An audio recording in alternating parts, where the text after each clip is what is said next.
نبی پاک صلی اللہ تعالی علیہ وسلم نے یوں بیٹھے بیٹھے ایک دن صحابہ سے فرمایا یار روز نہ بیٹھے رہا کرو، وقفے سے ملا کرو۔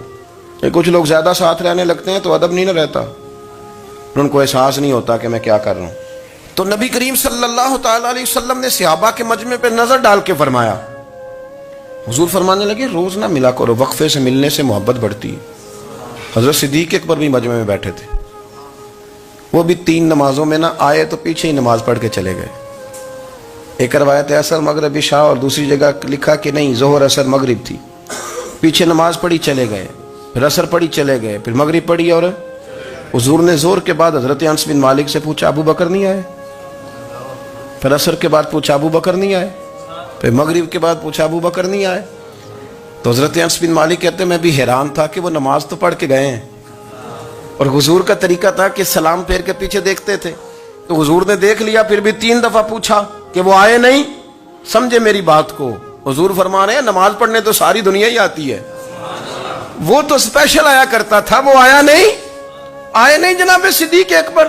تو حضرت انس کہتے میں نے جا کے دروازے پہ دستک کی، حضرت انس قریب رہتے تھے نا حضور کے، تو نبی پاک کے لاڈلے تھے، تو پھر لوگ بھی ان کا لاڈ دیکھتے تھے کہ یہ حضور کا قریبی ہے۔ تو کہتے میں نے دروازے پہ دستک دی تو حضرت ابو بکر صدیق فرمانے لگے کیسے آئے ہو؟ میں نے کہا یار آپ چنگے سیانے بندے، حضور نے 3 دفعہ پوچھا ہے، 3 دفعہ پوچھا ہے۔ تو حضرت سیدنا ابو بکر صدیق دوڑے آئے، حضور حکم ہو؟ تو نبی کریم نے فرمایا یار سارا دن تو نظر ہی نہیں آیا، تو کدھر تھا تو؟ سارا دن ملا ہی نہیں۔ اللہ کرے آپ کے اس جملے کے حسن کی سمجھ آئے۔ آپ دیکھیں جو چاشنی یہاں ٹپک رہی ہے، جو وقار یہاں ٹپک رہا ہے، ذرا اس کا مزاج تو دیکھیں، اور یار تو نظر ہی نہیں آیا سارا دن۔ تو حضرت صدیق اکبر کہتے ہیں کوئی بات بھی نہیں تھی پر میں رو پڑا۔ میں نے کہا حضور آپ نے تو فرمایا تھا کہ ذرا وقفے سے ملا کرو، محبت بڑھتی ہے۔ تو حضور فرمانے لگے ابو بکر میں نے کہا تھا پر تجھے تو نہیں نہ کہا تھا، تو کوئی اور تھے جن کو کہا تھا، تجھے تھوڑا کہا تھا، اور اتنے بڑے جملے نہیں ملیں گے۔